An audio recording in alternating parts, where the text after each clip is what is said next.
To avoid being bothered, I told the mean girls that I was the bad boy's girlfriend. Since then, I made sure they saw me near him every day, pretending we were close. One day, the leader of the mean girls dragged me to a secluded spot behind the bleachers, lying. The bad boy's girlfriend. Who do you think you're fooling with all those lies? Suddenly, the bad boy himself, Andres, appeared with his hands in his pockets and pulled me close to him. My girl, you want to mess with hers? My homeroom teacher, Mr. Martinez, called me into the hallway. How about switching rooms with Laura? Laura was originally in room 302, but it was full of mean girls. They had played cruel pranks on her, pushed her, and even locked her in the bathroom to scare her. She couldn't take it anymore and reported them, but the school did nothing. They only offered to switch her room. And the unlucky replacement? Me. You're here on a full scholarship, Clara. It wasn't easy to get into the school. We're having some issues with room assignments. And as class president, you should set an example. Mr. Martinez made it clear. It was obvious. Everyone else was rich and influential, with parents who could make life difficult for the school.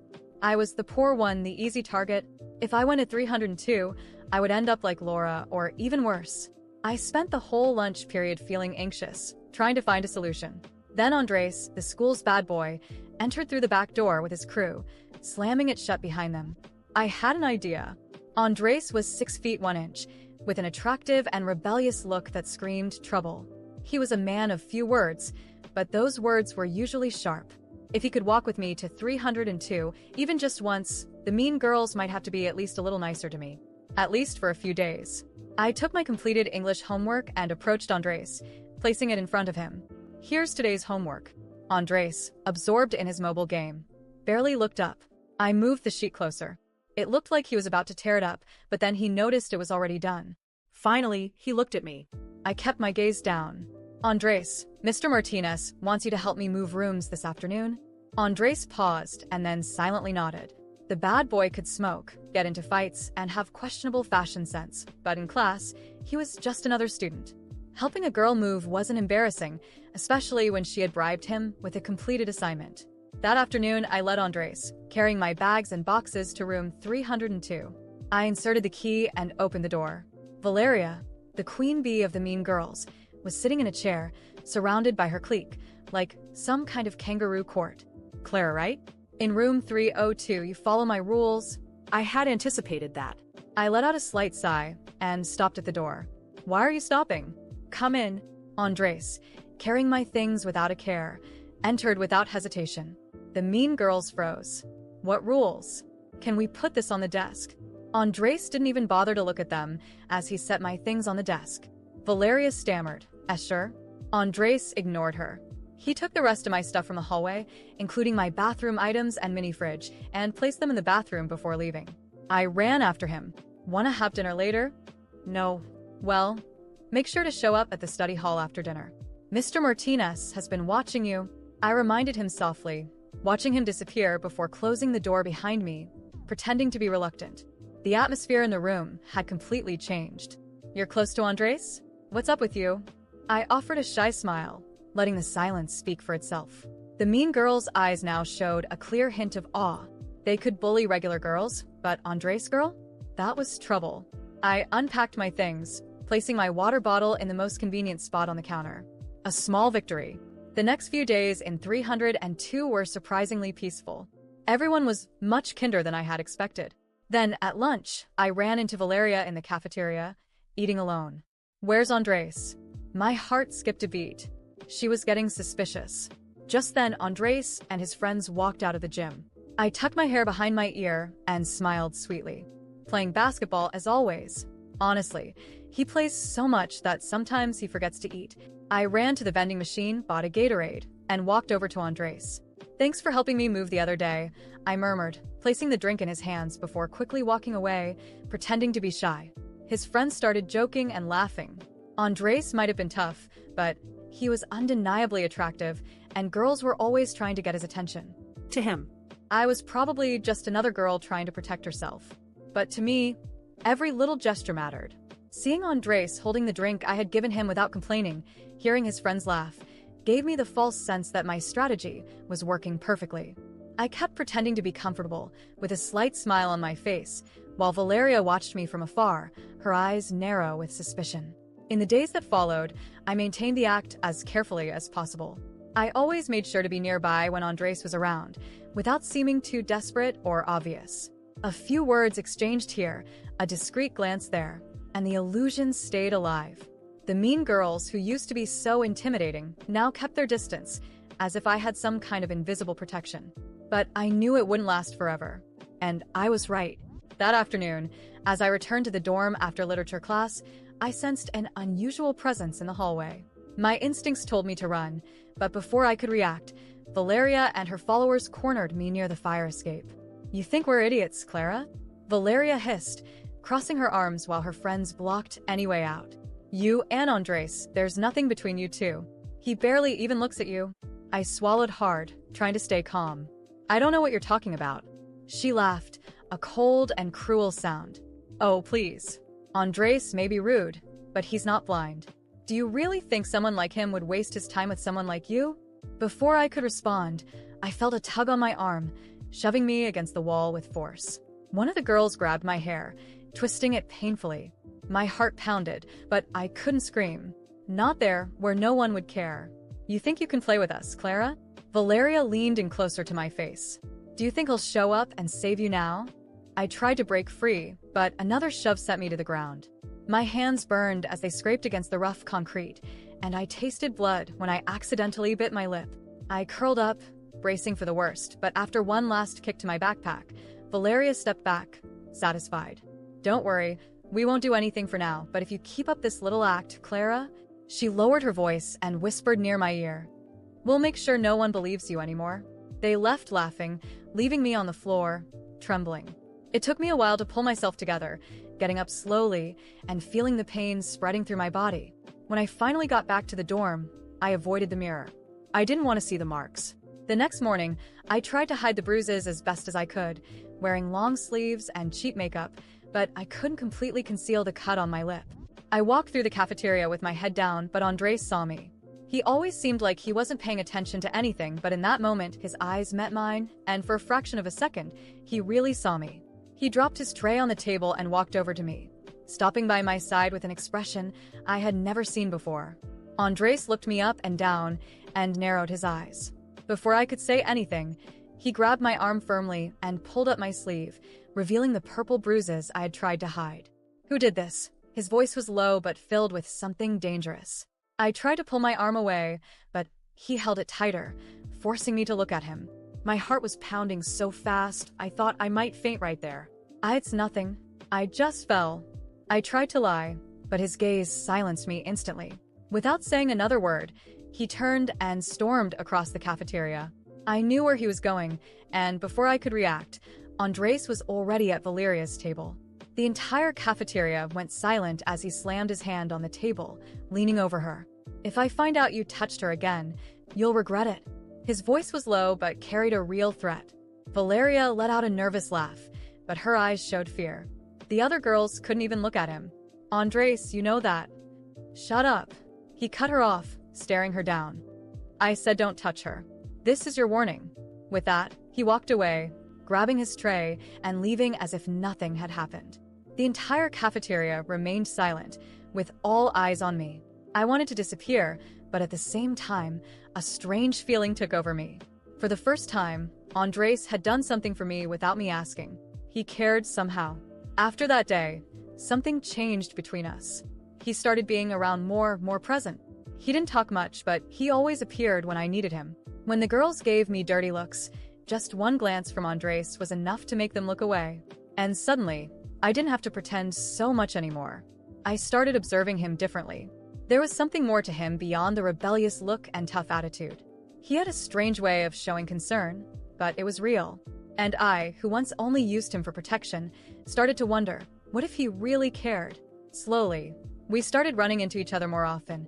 Short conversations became more frequent, and I began to realize that Andres was more than just the bad boy of the school. He was a person with his own problems, insecurities, and maybe in some way starting to care about me too. Since that day in the cafeteria, something between Andres and me changed, even if neither of us admitted it out loud. He started showing up more often in the places I usually hung out. It wasn't like he was actively looking for me, but somehow, we always ended up close to each other. I didn't have to pretend as much anymore. His presence felt natural, almost as if he had always been there. At first, I tried to keep things the way they were, maintaining the safe distance I had set for myself. But it was hard when he looked at me that way, with those deep eyes that seemed to see beyond the facade I tried to maintain. He wasn't much of a talker, but his actions spoke louder than any words. Small gestures, like holding the door for me, staying close when the girls from room 302 tried to glare at me, or even sharing a comfortable silence when we found ourselves sitting in the same corner of the library. One night, while I was trying to finish an essay in the library, Andres appeared out of nowhere, dropping his backpack onto the chair beside me and staring at my laptop screen.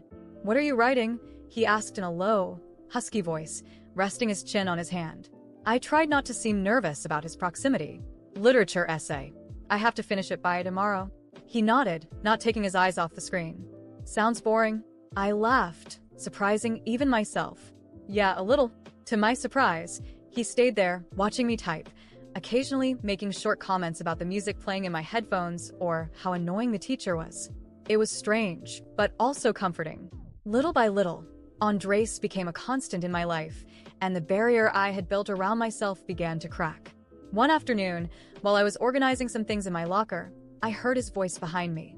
"I'll pick you up after class today." I turned around, confused. "Pick me up? For what?" He shrugged, as if it wasn't a big deal. "You need to get out a little. Let's take a walk." My first instinct was to say no.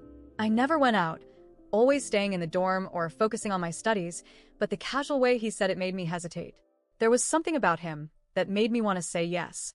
"All right," I murmured, pretending to be indifferent, but my heart was pounding. When class ended, he was waiting for me by the exit, leaning against the wall like he didn't have a single care in the world. We walked without rushing, and soon we were far from school, in a quiet park. We sat on a bench, and Andres, always silent, pulled out a candy from his pocket and offered it to me. I accepted, feeling a strange sensation in my chest. "Have you always been this quiet?" I asked, playing with the candy wrapper.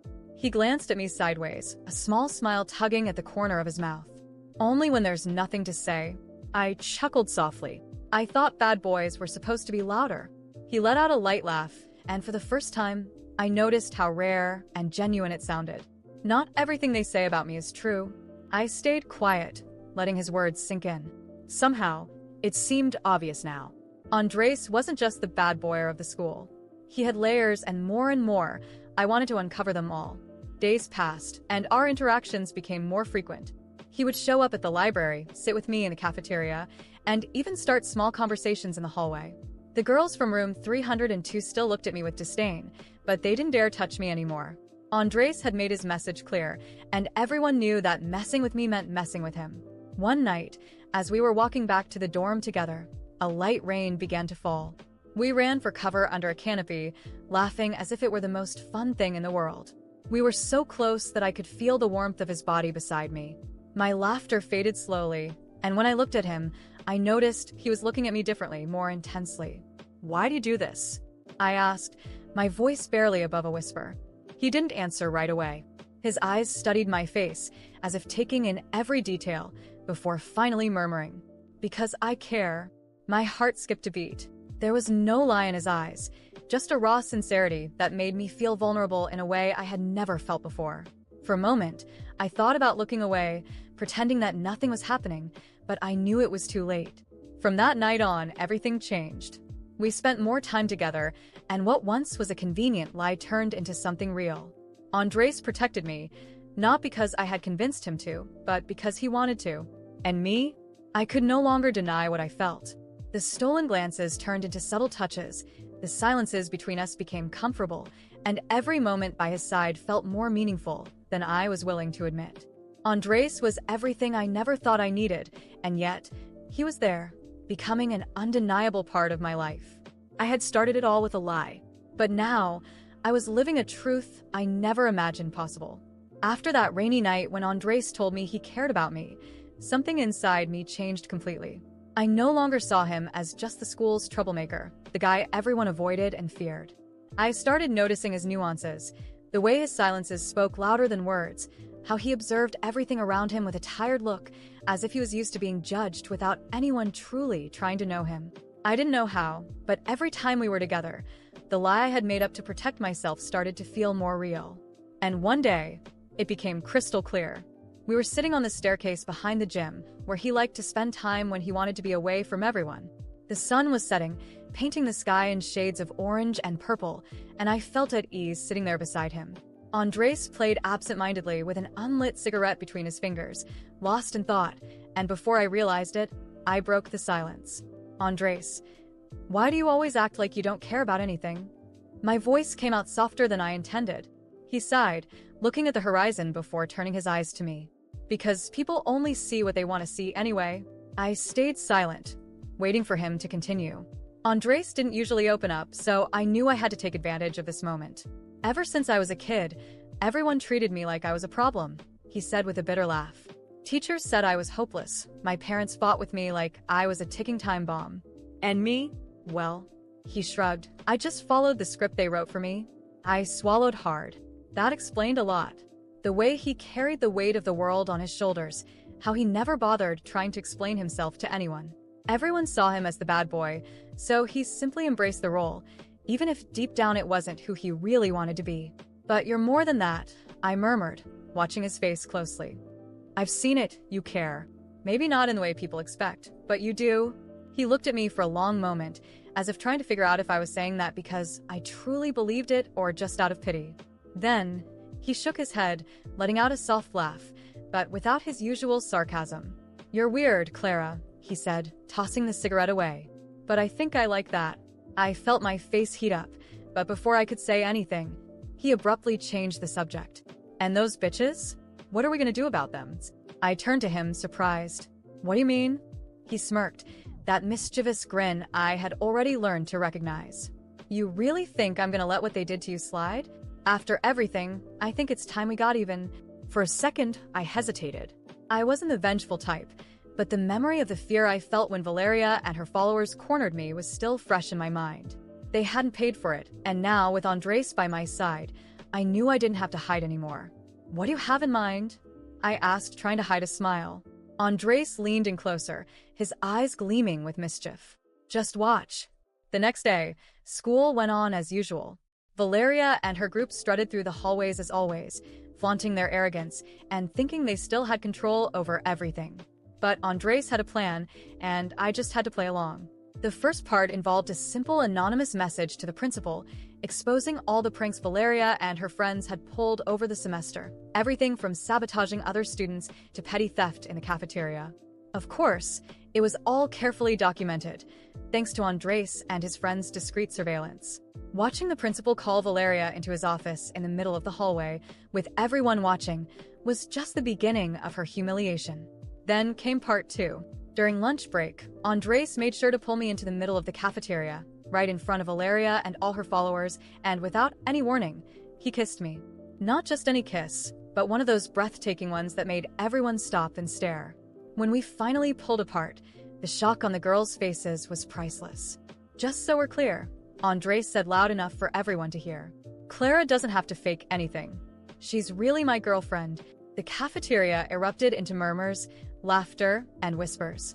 Valeria looked pale, unable to hide the defeated expression on her face. I had never felt so powerful. After that, the girls from room 302 never dared to mess with me again. I was no longer just the scholarship girl they could step on. I was Andres' girlfriend, and that changed everything. But what no one knew was that, for me, it was no longer just a game. I actually liked him. I liked the way he protected me without expecting anything in return, the way he looked at me when he thought I wasn't watching. And from the way he held me in the cafeteria, I knew it wasn't just a game for him either. Now, everything was different. I had earned the respect I always wanted at school, but more than that, I had someone by my side who saw me for who I really was. And that was worth more than any revenge.